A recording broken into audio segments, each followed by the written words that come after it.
Pop quiz. What year did the United States of America abolish slavery? You might have answered 1865. But are you sure about that? Because today, we're going to talk about the modern mask of slavery in America and the indentured servitude that is creeping into more and more of our biggest industries and trapping more and more of us while the rich just keep getting richer. Welcome back to Candace.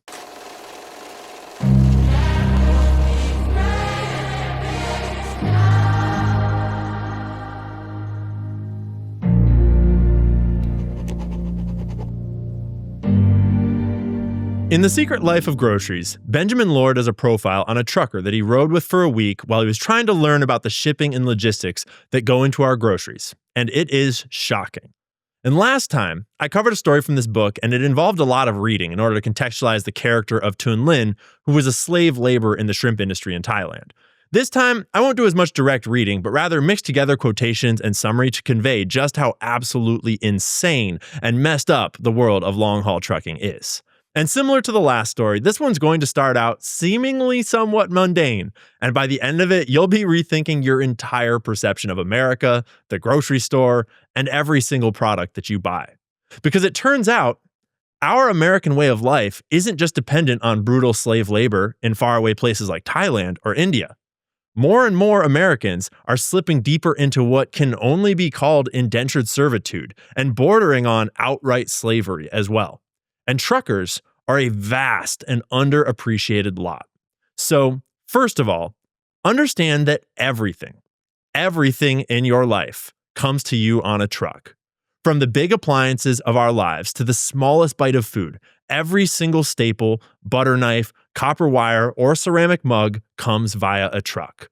If you build it yourself, the parts you use for building arrived on a truck. If you grow it, the seeds, organic fertilizer, and baling wire for your compost bin arrive that way too.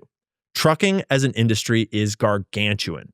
In America, 10.7 billion tons of freight are moved per year. That breaks down to 54 million tons a day, or 350 pounds of freight per man, woman, and child moving around this country every single day. Today, to support our modern American lifestyle, 350 pounds of stuff got moved from one place to another in our supply chain, just for you. Plus another 350 pounds for me, plus 350 pounds for Candace, and another 350 pounds for baby Roman. Every single day. Trucking is the most common form of employment in the majority of American states, with more than 12.6 million commercial drivers circulating our highways. That is almost 5% of adults in America working in trucking. Without trucking, life in America ceases. They are like our nation's circulatory system, bringing everything that is needed, where it is needed, when it is needed. And the industry ebbs and flows with minute shifts in our economy or our taste for the holiday season.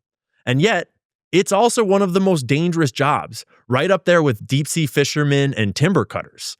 Trucking has the highest numbers of deaths per year of any job. In The Secret Life of Groceries, Lore writes, quote, "The trucker is constantly on edge, recalculating braking distance based on the load, expecting and then reacting to major equipment failure, tensing up at the slightest precipitation in a manner that simply has no analog in the modern car. Runaway ramps are meaningful lifelines. Shifting into the wrong lane, merging onto any and every off-ramp, a momentary lack of caution, or just for half a second, treating your truck like a regular car will lead to death." Lynn Riles, the trucker that he's profiling, says, quote, "In a car, your blind spot might be a few feet. Mine is 53 feet. Lore lived in the cab with Lynn Riles for a week, and he describes one load in particular, just any old average trip from somewhere to somewhere else, but indicative of the shape of Lynn's life. And at the end of the trip, they arrive at an Aldi distribution center. This trip was dairy, starting in Charlotte, North Carolina, and was 1,050 miles, stopping at 3 different distribution centers. For this trip, Lynn was paid $1,231 gross, or $1.16 per mile, which is pretty decent for a brokered load, apparently. On top of that, she was also paid $368.50 for fuel, which doesn't cover the fuel, but all told, for 2 or 3 days' work, it doesn't sound so bad, right? Well, as Lore puts it, that's the lure. But here's the hook, the deductions. Right off the top, Cargill, who she drives for, takes 28% of her gross pay and 10% of her fuel pay for the privilege of driving in their fleet. Then, the $300 weekly fee for leasing her truck. She still owes last week's truck payment too because it was a slow week, so it was double this week. Then, she has to pay the guys who unload her truck as well. There's also a mandatory cleaning fee out of pocket, maybe a couple hundred more bucks. Then, there are the fixed costs that are due each month and year. Lynn pays taxes per mile, per state, and needs to pay an accountant to handle the complexity of all of that. Not a choice for her, as Cargill requires it. They also require her to retain a lawyer to handle billing disputes, then insurance, also mandatory with their approved insurer, then maintenance on her truck, which she doesn't own, which, Lore points out, when you drive 12,000 miles a month in a big rig, it's a whole different thing than for a regular car. Then, she has to pay into an escrow account called her security, which once again she is contractually obligated to fill, despite the fact that it is held by the trucking company in case she ever decides to quit on her lease-to-own agreement. And lastly, there are lots of other little fees like food, cell phone, GPS, and other electronic devices that she is required by her carrier to use, etc. And then, there's risks outside of her control, like the week before this book was written, when a newbie trucker accidentally backed into her and then sped off to avoid liability. It's just one example. Lynn was left with the insurance claim for the damage and no one on the other end of it. There's a saying in trucking: the open road is unpredictable in almost every way except one. The longer you're on it, the more certain something costly will happen. A hit and run might be rare, but it's just one risk among thousands. Trailer brakes failing, tires blowing, reefer lines freezing. Collectively, these risks become inevitable. And in the case of this hit and run, the damage was minor, and so her deductible didn't even cover it, and she had to pay out of pocket. Lynn said, quote, "If I need a repair done and I actually have the money, I just pay for it. But that is never the case. Instead, I got to get approval, then I got to get a loan, then they charge extra fees for the loan, and then I have to use their garage to get it fixed. Plus, the whole time she's doing that, she's grounded with no income, and so a tiny accident can easily become a slippery slope into complete financial ruin." Lynn estimates that she grossed $200,000 last year, and that she took home less than $17,000. And she is a 14-year veteran driver who knows her industry inside and out, lives in her truck, and stays out on the road 3 weeks at a time. She works more than 70 hours a week in a state of constant vigilance, sleeping in 4 or 5 hour bursts and waking up for 3:30 a.m. jobs. She didn't see her mother for 2 years because she didn't have the time off and couldn't get loads that lined up with her mother's location. And Lore points out that that $17,000 figure is a number likely inflated by pride. In the week he spends with her, Lynn receives a weekly paycheck for just $100, which is what she received the week before and the week before that. Quote, "It's in my contract," Lynn says. "No matter how many expenses I have, I always have the right to a check for $100. So that is what I usually get. I've gotten pretty good at knowing how to stretch it." That is nothing. Lore estimates that in the week he spent with her, she netted something closer to negative $150 after factoring in her cell phone bill, unanticipated repair, and just the food she has to eat. One night, he overhears her on the phone asking for a cash advance from her future $100 paycheck so she can afford to eat dinner that night. The next morning, Lynn turns to him and says, "I think I can get back in the black, maybe another 3 or 4 weeks of this." And it is completely unclear to him what she means, because she's losing money. Another 3 or 4 weeks like this, and she will be even deeper in debt, further beholden to Cargill. Quote, "Or I could just run into a ladder on the interstate that tears my brake lines," she says, to complete what they are both thinking. Lynn, like most truckers, is homeless, sleeping exclusively in the cab of a truck which she does not own, and almost certainly never will. And she'll almost certainly lose it when she can no longer make her payments. Her credit is shot. Her health is destroyed. She can't eat most food because she lost all her teeth and her new dentures are not properly fitted, so it hurts to chew. Her obsession with Pepsi for calories shifts in Benjamin's awareness into just absolute sadness when he learns this. And all that, despite the fact that she's extremely good at her job, hyper-vigilant on the road, and extremely hardworking. A team player who never once in Benjamin's presence complained about any task or hardship or even her whole lot in life. These things, he points out, are not unrelated. That's Lynn Riles. One very experienced trucker with more than a decade on the road, still working to pay off her truck, which is more like her prison than her form of employment. But now that you have some texture for what life is like behind the wheel, the real darkness in the trucking industry becomes apparent when you zoom out.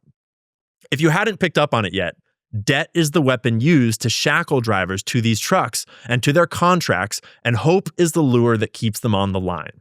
Trucking recruiters frequently recruit from homeless shelters, soup kitchens, recovery wards, and prison work release programs.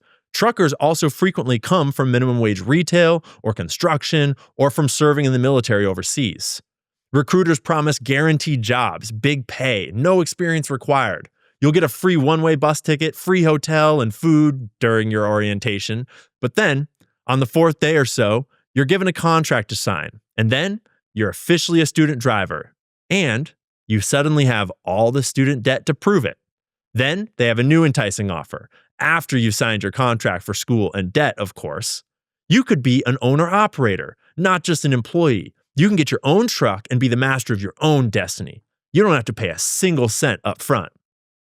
That's how they get you. They force you to take on a literal truckload of debt, which is to be taken out of your future paychecks plus interest until you pay it off, which almost no one ever does. Instead, you get thrown into an impossible industry where you work insane hours under high pressure and serious risk of death, all just to earn your minimum, which you quickly learn is $100 a week, assuming you don't spend it on food. If at any point you realize that this isn't your cup of tea, no problem, because then you realize that that contract you signed, yeah, none of this was free. It was all on debt. And now if you want to walk away, that debt is coming with you. Turnover in the trucking industry is insane. Over the last decade, industry turnover has ranged from 95 to 112%. It's hard to grasp what that actually even means. Turnover at a competitive law firm is 17%. Turnover at Starbucks is around 65%. 100% turnover in the trucking industry means that every single member of any given fleet either quit or was fired and successfully replaced that year. But trucking is not a declining industry. It's not shrinking. It's growing aggressively, all while this is happening. Because as with every other industry, just like in the private equity playbook, trucking has figured out how to not just make humans replaceable, but how to actually profit off of their replacement.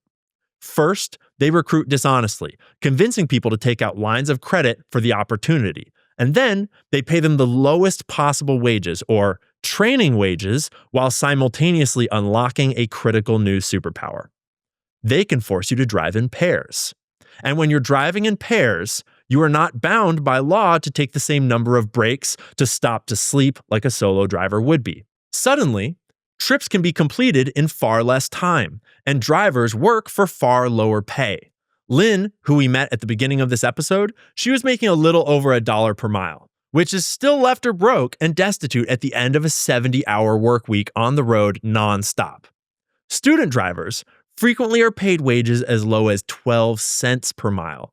You could hire almost 10 student drivers for the price of Lynn's starvation wages. Even driving in teams, that's 4 or 5 times as many trucks on the road. Student drivers are the cash cow that the modern trucking industry lives off of.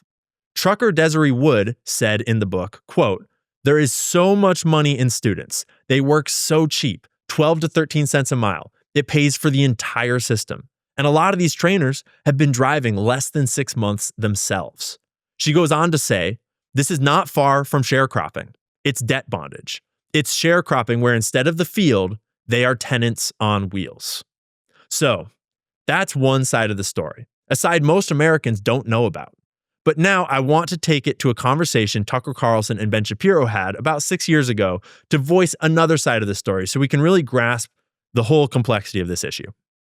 You talk in the book about technology and how it's shifting and taking away jobs from folks. Yes. And you make specific reference to truck driving and the fact that there are going to be these automated cars on the roads. So would you, Tucker Carlson, be in favor of restrictions on the ability of trucking companies to use this sort of technology specifically to, sort of artificially maintain the number of jobs that are available in the trucking industry? Are you joking? In a second.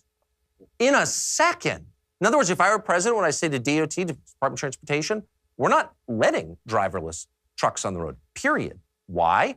Really simple. Driving for a living is the single most common job for high school educated men in this country, in all 50 states. By the way, that's the same group whose wages have gone down by 11% over the past 30 years. The social cost of eliminating their jobs in a 10-year span, 5-year span, 30-year span is so high that it's not sustainable. So the greater good is protecting your citizens. And he's not wrong. Tucker has a great point. I used to hold the same view, and in some ways I still do, because already driverless semi-trucks are on the highways of America, and it's only a matter of years before this industry, one of the largest sectors of employment in America, is largely replaced by robots and AI. But Tucker uses a phrase that I want to highlight. He said, decent people living happy lives. And if that were still true, I would completely agree. And that used to be true. But as progress has marched on, prices have ground down and margins have slimmed, more and more of this massive industry is preying on these largely high school educated people that are, for lack of a better phrase, extremely vulnerable to exploitation. And they wind up where we left off, with Desiree Woods saying, quote, "This is not far from sharecropping. It's debt bondage. It's sharecropping where instead of the field, they are tenants on wheels." And listen, I don't know the solution. I don't know what to make of it all. But at least now I have a little more compassion for truckers on the road. And now that I know that what they go through, I find myself giving them more space to do their job on the road and just a little more patient when I'm waiting behind an 18-wheeler in the passing lane. These are the men and women that make the world work, and they've got a pretty rough go of things. And speaking of sharecropping, next, we'll talk about plantations that operate today as prison labor camps, eerily similar to their slave master roots. But first, I want to take a minute to tell you about ground news. Let's be honest, the media is not here to inform you anymore. It's here to steer you, to bury inconvenient facts, distort headlines, and promote whatever narrative keeps the power where it is. That's why I don't trust a single outlet to tell me the truth. I use ground news because I want to see what's really going on, not just what the media wants me to believe. Ground News is an independent platform that brings together news coverage from across the political spectrum to expose how each outlet spins the same story. You'll see how different sides report or ignore the same event and exactly what they're trying to get you to think. It also shows you who's behind the reporting. That's the part most platforms won't show you. The tool I use the most? The blind spot feed. It reveals which stories are being covered heavily by one side and buried by the other. You want to know what's being hidden? That's where you look. Ground News is fully independent, supported by subscribers, and it doesn't play by the legacy media's rules. That's why I partnered with them. If you're tired of media gatekeepers deciding what you see and what you don't, take back control. Go to groundnews.com/Candace or scan the QR code on screen. You'll get 40% off the Unlimited Access Vantage Plan, which is what I use. That's groundnews.com/Candace. Don't let anyone decide what you get to see. Take back control of your news feed today. And next, I want to tell you about the Wellness Company. You ever wonder why your brain feels foggy, even when you're eating clean and exercising? It might not be burnout. It could be parasites. Groundbreaking research from Dr. Alan McDonald revealed a direct link between chronic parasitic infections and neurologic diseases like multiple sclerosis. Parasites cause inflammation, nerve damage, and long-term cognitive decline. More reason to do a full body cleanse at least once a year. The Wellness Company has a solution for you. Ivermectin plus mebendazole, the gold standard parasite solution, now combined in one cleanse combo, designed to eliminate harmful invaders and support your immune system naturally. Medical grade, not some trendy herbal gimmicks. Fill out a quick intake form and get a 3-month supply shipped straight to your door. Make America Healthy Again is officially here, and the Wellness Company is making hard-to-get medications digitally accessible so you can live your best life. Head to twc.health/Candace and use code Candace to save $90 off plus free shipping. Cleanse your body today at twc.health/Candace and use code Candace. So, now that we've talked about sharecropping on wheels, let's talk about the slaves that still work the plantations to this day. A lot of people don't know that the 13th Amendment, which abolished slavery in the United States, didn't actually abolish slavery. It just put one very simple condition on the practice. In the very first line, it says, quote, "Neither slavery nor involuntary servitude, except as a punishment for crime whereof the party shall have been duly convicted, shall exist within the United States or any place subject to their jurisdiction." And so we get the prison industrial complex. Some prisons sit literally on the land of former plantations, and their fields are still worked by a slave population to this day, which is predominantly composed of Black Americans. And although many people have contributed to this modern slavery and the racial bias of its selection process, perhaps no one has contributed more to it than this man, Joseph R. Biden. In 1986, Joe Biden authored and championed the Anti-Drug Abuse Act, which, among other things, imposed extremely harsh penalties on crack cocaine use versus powdered cocaine. The penalties for crack cocaine were 100 times stricter than for regular powdered cocaine. So the minimum sentencing was 5 years for 5 grams of crack, or 5 years for 500 grams of powdered cocaine. You might notice in the snippet from the New York Times here that it says this was an amendment to the 1984 minimum sentencing bill. Joe Biden championed that bill too. In fact, all throughout the 70s and 80s, Joe Biden was at the front of the charge to expand the power of the prison system, and he authored numerous acts to expand prison populations that were written in ways that clearly skewed towards Black Americans. I probably don't need to remind you that it was our own CIA that was flooding poor Black neighborhoods with crack cocaine at the time.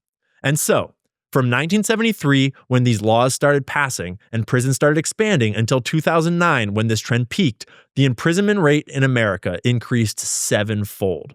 We went from just a couple 100,000 people in prison to over 1.5 million. Except, by some data sets, it's over 2 million and has been since 2005, depending on who you trust. When you look up official Department of Justice fact sheets, though, they conveniently show the data going back just to 2009, when prison populations had peaked. So it looks, in this graph, like prison populations are decreasing. What a convenient way to present it. You see, they just show this last little decrease at the end there, highlighted in pink. Pay no attention to Joe Biden's legacy. The Sentencing Project reports that 1 in 5 Black men born in the year 2001 is likely to be imprisoned at some point in their lifetime. Black Americans account for nearly 7 out of 10 people in American prisons. Biden actually went out of his way as a Democrat senator to reach across the aisle and ally with segregationist Republican senators to pass these bills throughout the late 70s, the 80s, and the 90s. In 2013, Biden boasted on the Senate floor that, quote, "Every major crime bill since 1976 that's come out of this Congress, every minor crime bill, has had the name of the Democratic senator from the state of Delaware, Joe Biden." And so now, for every 100,000 Black adults in America, 1,196 are in prison. The rate for white people is 229. You know this is a liberal publication too, because they say Latinx, a term that no Latino person has ever used. Literally, their entire language is gendered, but whole sidetrack. It's also worth noting that almost half of federal prison inmates are there because of drug charges, a fact they have the war on drugs and Joe Biden's crime bills to thank for. Only 21% are in prison for weapons-related charges and just 7.3% for violent crimes. Now, this problem is incredibly complex and multifaceted, and all too often, people don't want to account for all of these different factors that are contributing. The justice system has been designed to target and more severely punish Black people. Also, Black culture has been infested by music, celebrity, and gang culture that glamorizes criminality. Poverty and schools in predominantly Black parts of America make it all too easy to slip through the cracks. And none of these truths should serve as any excuse. More than one thing can be true at once. Just because you're Black doesn't mean you're bound for a life of criminality with no way out. But if you're born into a class and culture where criminality is the norm and even seen as cool and high status, and you see it all around you, well, it's a vicious cycle. And regardless of the color of your skin, once you're in, the 13th Amendment's abolishment of slavery is out the window, and you join a vast hidden workforce that enriches all of America's most beloved megacorporations. From Frosted Flake cereal and ballpark hot dogs to gold medal flour, Coca-Cola, and Riceland rice, prison labor products are on the shelves of virtually every supermarket in the country, including Kroger, Target, Aldi, and Whole Foods. We even export some of these products to countries that we have previously blocked imports from in protest of those other countries' poor labor practices, which to me is peak American hypocrisy. Some prisoners work on the exact same plantation soil where slaves harvested cotton, tobacco, and sugarcane more than 150 years ago. And slaves are still picking cotton today. Willie Ingram, who was featured in this expose by the Associated Press, picked everything from cotton to okra during his 51-year stay in Louisiana State Penitentiary, known as Angola, which is built directly on top of an old plantation. Quote, "They'd come maybe 4 in the truck, shields over their face, billy clubs, and they'd beat you right there in the field. They beat you, handcuff you, and beat you again." Angola sits on a massive plot of farmland, previously owned by one of the largest slave traders in the U.S. Today, it houses about 3,800 men who head to the field within days of arrival. At first, they work for free, but then they can earn between 2 cents and 40 cents an hour. And across the country, work is done for most of our biggest brands, whether it's manufacturing products specifically for that company or producing raw ingredients that are then sold into the supply chain. This is just a small list that the AP was able to directly observe in their investigations. And they do it because it's incredibly profitable. These workers don't have benefits or protections or typical safety standards. They hardly get paid and so can produce goods for much cheaper than a normal worker. And then these products and goods are sold on the open market where they compete on price with regular farmers and manufacturers, further pushing on family farms to cut prices. Prisoners also often work in industries with severe labor shortages, and so they wind up doing some of the dirtiest and most dangerous jobs in America for basically no pay. Altogether, the modern slave labor industry brought in more than $2 billion in 2021. And that's just the prison labor, not to mention work release and other programs. Curtis Davis, who spent more than 25 years in a penitentiary, said, "Slavery has not been abolished. It is still operating in present tense. Nothing has changed." And next, we're going to talk about how they're trying to bring slavery to the middle class, to you. But first, let's take a break. Real quick, guys, I want to tell you about American financing. We're all feeling it. Inflation is eating away at everything: gas, groceries, home repairs. And if you're a homeowner, you've probably thought, should I call American Financing to refinance and pay off this credit card debt? But then you second guess yourself because of that low mortgage rate you currently have. Listen, that low rate, it is not saving you if you're drowning in credit card interest at 25% or more. That's the math that no one wants to face, but it's costing you thousands. So here's the truth. If you're only making minimum payments, that debt will follow you for years. That's why people are calling American Financing, because they're saving customers an average of $800 a month by using their equity to finally break free from credit card debt. You owe it to your family to see what's possible. No upfront fees, no pressure. It costs you nothing to find out what you could save every month. And if you start today, you may be able to delay 2 mortgage payments. Call American Financing today, 800-795-1210. That's 800-795-1210, or visit americanfinancing.net/Owens. So, the poorest and most rock bottom are being farmed out as prison labor on literal plantations. People on the verge of falling through the cracks or just crawling out of them are preyed on by the trucking industry, among many other exploitive fields. Average Americans are locked into dead-end jobs that used to be enough to buy a house, a car, and send your kids to college on. Now those same jobs have Americans on food stamps and taking out debt for just basic purchases. So how do you break free of this rat race? How do you chase the American dream out of the rat race and change your fortune? You start a business, right? Wrong. Because oh boy, is the franchise industry up to the same games. And listen, we are about to skim the surface of an incredibly complex dig, and I've done my best to keep it from getting too dry and keep it interesting the way that I try to do. Because it's not always the flashiest, most Twitter viral news stories that is going to be the most important to actually know about. Many of the most important things happening in our world are bound up in complex legal filings and drawn out across years and years of, frankly, boring processes. And this one, it matters. It matters in so many more ways than I'm going to be able to fit into this segment. But this is a start.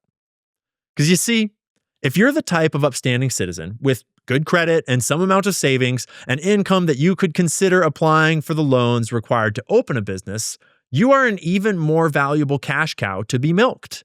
And the franchising industry, which has for generations been the most accessible way for regular people to become business owners and achieve the American dream, it has found a way to extract every penny that dream is worth. Many people think of their net worth as how much they have in the bank. How much money do you actually own?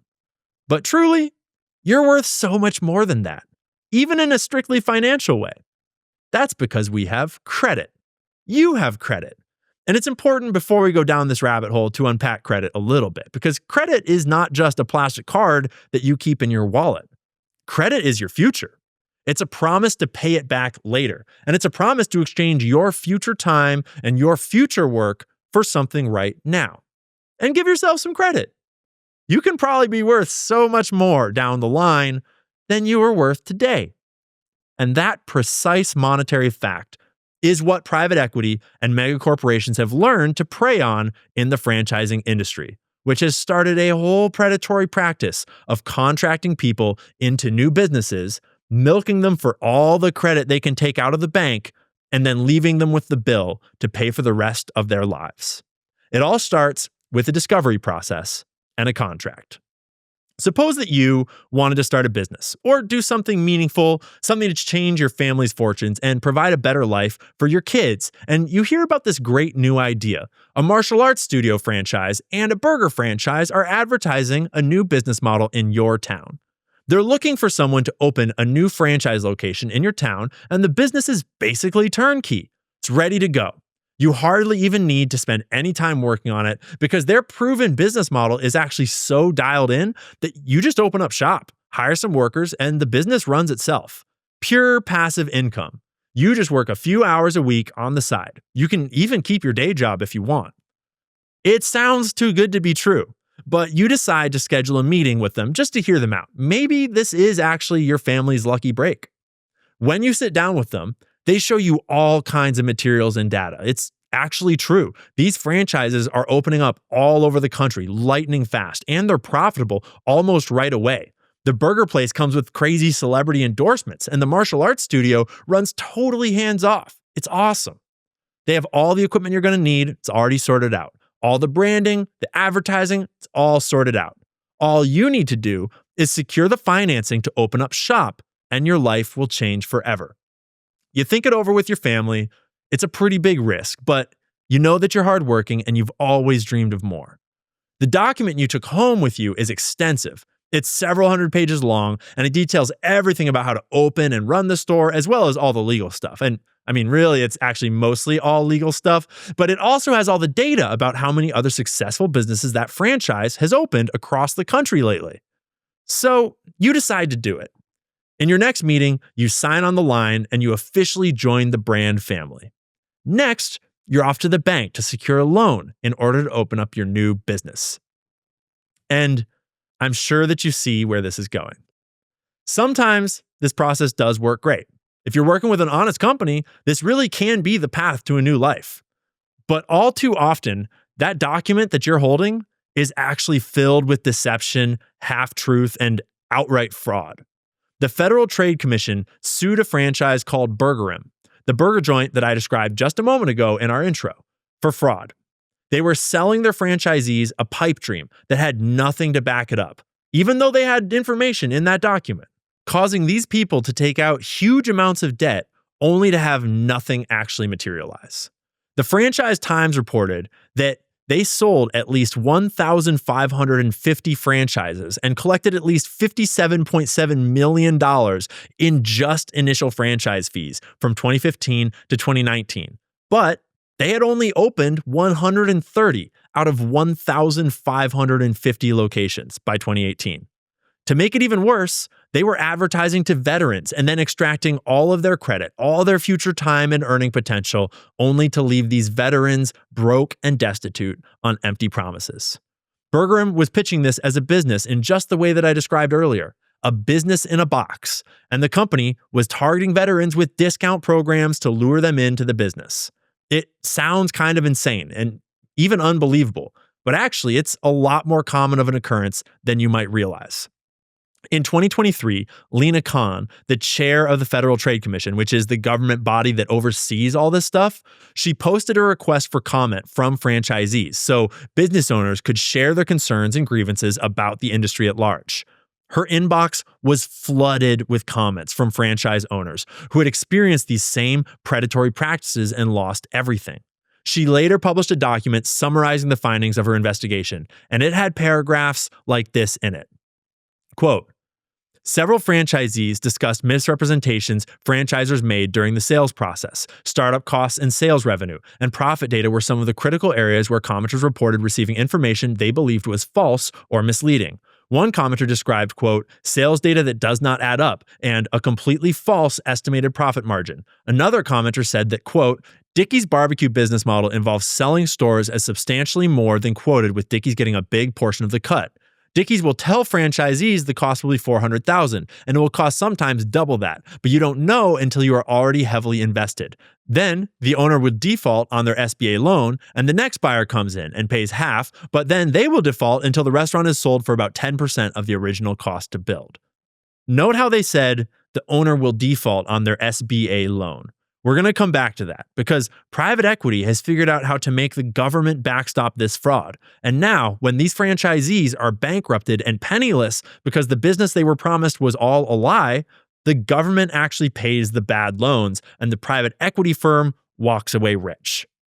Some of these private equity firms are actually setting up webs of shell companies and doing what's called the Texas two-step to hide their assets in tax shelter LLCs while bankrupting out of their failed business before anyone they stole from has a chance to sue for damages. We'll get back to that in a minute because it's super messed up. But anyways, in Lina Khan's report, she listed the top 12 complaints along with what franchises were most frequently mentioned in that type of complaint. And Michael Browning Jr. finally got that sweet, sweet recognition that he always craved. His company, Unleashed Brands, was top of the industry in misrepresentation and deception, actual and threatened retaliation. Tiffany's story is just one of many. Franchise disclosure document issues, which is a nice way to say fraud, and private equity takeovers. But it's worth noting that almost all of these top complaints from business owners are all separate elements of the same fraudulent scheme where you lie to get people to buy into your franchise. Then you trap them in predatory contracts that change over time to be more exploitative. If they speak out, you retaliate against them with lawfare. You can take their businesses, bankrupt them in court, or just charge them the $200,000 fee that they owe you when you fire them. Because you recently amended the contract they signed years ago to add this little tidbit in. They tried to speak out against it, but obviously, a contract's a contract, right? Like, I really cannot convey how insane this stuff is. It sounds impossible. It sounds like someone would stop it. Like there would be any amount of justice. Like you can't just pretend to have a business and sell millions of dollars of fake franchise burger joints and then launder the money out into a chain of LLCs and say, whoopsies, money's gone. Guess there's nothing we can do. But that is literally happening in broad daylight, right in front of the courts and the regulators. The comments that the FTC received were cries for help. Here are just a few that specifically highlighted Unleashed Brands. Quote, franchisees were forced to use a construction management company named Foxfield that was stealing money. Foxfield Company set up a shell corporation for a bogus procurement company that franchisees were required to use. Foxfield's owner, Chuck Piazza, put his wife in charge of the procurement company. The sole purpose was to create an additional markup on items. Markups were in excess of 80% on some items and stole tens of thousands of dollars from each franchisee. Quote, Unleashed Brands has ruined my family's life. I am a franchisee of Premier Martial Arts that has lost everything I own in under 2 years. They lied to us countless times during the due diligence and sales process, and Miles Baker, vice president of Premier Martial Arts, told us to suck it up and get over it when my husband and I confronted him about all the lies he told us. Unleashed Brands and PMA have treated franchisees, not only in PMA, inhumanely and might as well be called the mafia. Quote, It is traumatizing to be told they are trying to bankrupt anyone with your family name, all while they continue to siphon money from our accounts. Unleashed brands are monsters, and the franchise industry should be disgusted by the example they set. The stories about Unleashed brands piled up and got pretty specific. One franchisee even claimed that Stephen Polizzola, the lead lawyer for Unleashed brands, said to them, quote, "We are going to crush you into submission, just like we are doing with Premier Martial Arts and the Little Gym." It is sickening to see how people are being treated after we used our life savings to start a business. And they are using their life savings as well as their life's credit over and over again. So many franchisees have the same story. They are lied to in the process of buying into the business, and not just little lies, overt fraud, felony level lies, many of which are blatantly provable in the very documents themselves if any regulator cared to investigate. Then, as soon as you sign on the line, they own you, and little by little, the fees are added on, the kickbacks pile up, and the fraud and extortion slowly bury you into bankruptcy. If you try to get out, they can sue you or charge you tens or hundreds of thousands of dollars in exit fees, which are often written in from the start or added on to your contract. But even more appalling, private equity has latched on to a new strategy. They tell franchisees to use special SBA and ROBS loans. A ROBS loan, short for rollover as business startup, although in this case the abbreviation ROBS conveys way more clearly what they're actually doing, they are a way for you to pledge your retirement account as collateral to fund your business. And so now, the private equity firm not only gets these people trapped in contractual servitude and milks them for all the credit they can acquire, but it also gets all their liquid assets, but then it also gets their retirement account on an empty promise that you're going to have a brand new business. Just trust us. Sign on the line. If that wasn't bad enough, they make sure that whenever possible, their victims are using SBA loans, which are special loans for starting small businesses, which are backed by the government. I presume that the initial idea here was to encourage banks to lend to people that are starting small businesses so it could spur the economy. But what it has become is a way for private equity to extort the system and steal from our tax dollars to the tune of Lord knows how much each year. Because an SBA loan, if you go bankrupt and can't pay it back, as so many of these aspiring franchisees cannot, it's backed up to 85% by the federal government. And so what winds up happening is, based on these false promises and often fraudulent documents, predatory private equity groups can convince regular people to take out massive loans that they would never qualify for if they weren't joining an apparently reputable franchise. And when it turns out that the business model isn't what they were told, they're bankrupted. Their franchises close down, private equity walks away rich, and the taxpayer dollar covers the bill to the bank.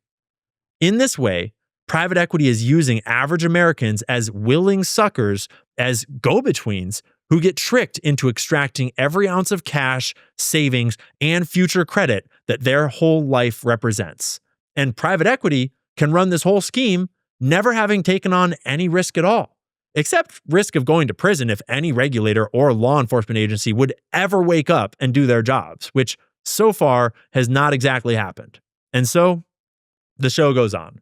This happened to basically every owner of a Premier Martial Arts franchise. They all tried to sue Michael Browning Jr., and he crushed most of them with lawfare and arbitration and regular court as well.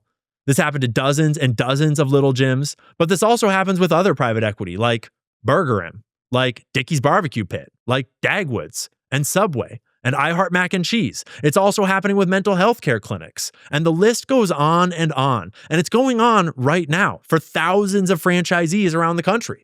iHeart Mac and Cheese is in arbitration right now, and the lawyer representing all of these regular Americans is fighting with everything she's got. If you want to know more about how corrupt the franchising industry has become and just how this fraud works, FranchiseRealityCheck.com is a website started by Genevieve Prado, who was the first franchisee to buy into the iHeart Mac and Cheese brand, based on false promises and fraud, exactly as we've described. She has now been in litigation for 7 years against the company, and she lays everything out on that website in detail with explanations and evidence, and it's a whole true crime rabbit hole if you want to check it out. iHeart Mac and Cheese is particularly dark because the owners are in the process of doing what is called the Texas two-step, where you open a new legal entity, in this case called Pilar Coffee Bar, and then you transfer all of your assets to it, but none of your debt or liabilities. And when you're bankrupted because, I don't know, you were running an entirely fraudulent business model that was designed to defraud your franchisees, then there's nothing in the bank account when they finally make it through a decade-long legal battle to seek some form of compensation because you've transferred it away. You get away with the fraud and you walk away rich. They get taken for all their cash, life savings, and landed with a lifetime of debt to boot. It sounds unbelievable, even impossible. But as we've learned over the last couple of weeks, the system is designed to protect the big boys and to exploit all of us. At virtually any franchise owned by private equity, you can expect some version of this playbook because franchising is supposed to be a long game, a business built over decades and generations like McDonald's originally was. But private equity lives on annual growth and 2-year cycles, extracting as much cash as possible as quickly as possible, with little or no thought of the damage or consequences left in its wake. And so now, we've covered 3 different versions of the same story, essentially, in 3 different class segments of society. It's happening to the middle class, it's happening to those at the bottom, and it's happening to anyone who falls through the cracks into prison.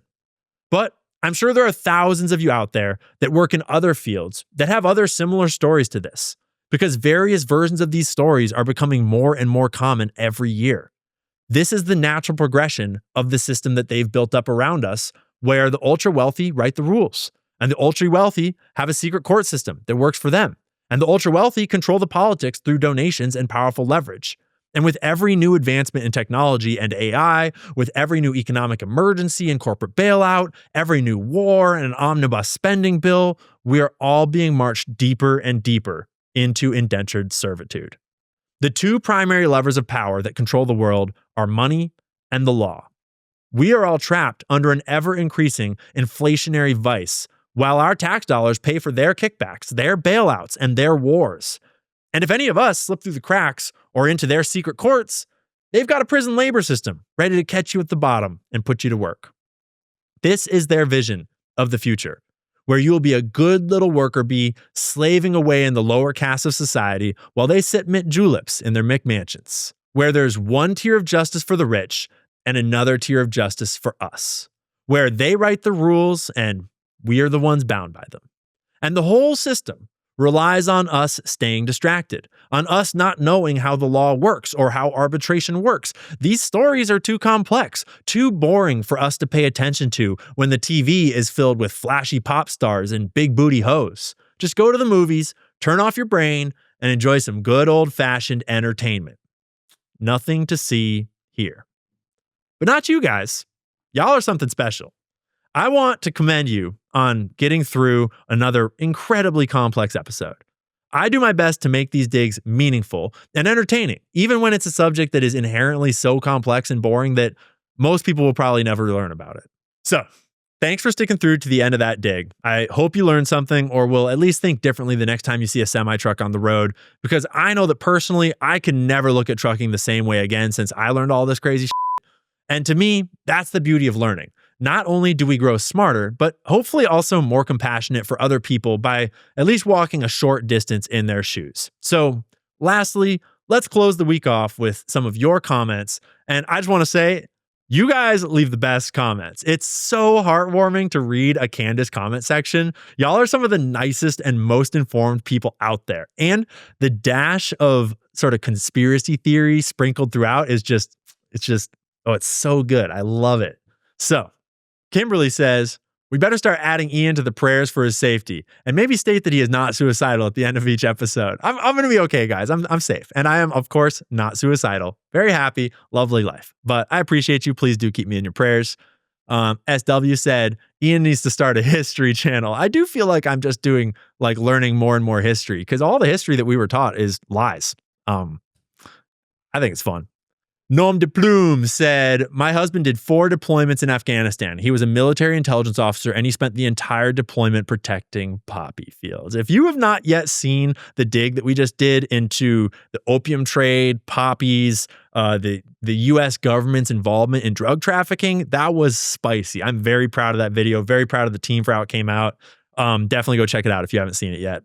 Nakia Clark said, Candace, we miss you, but Ian has been nothing short of fantastic. Aw, you two should do a regular podcast together from time to time. Enjoy your maternity leave. Candace is enjoying her maternity leave. She's around. She's doing great. Baby Roman's doing great.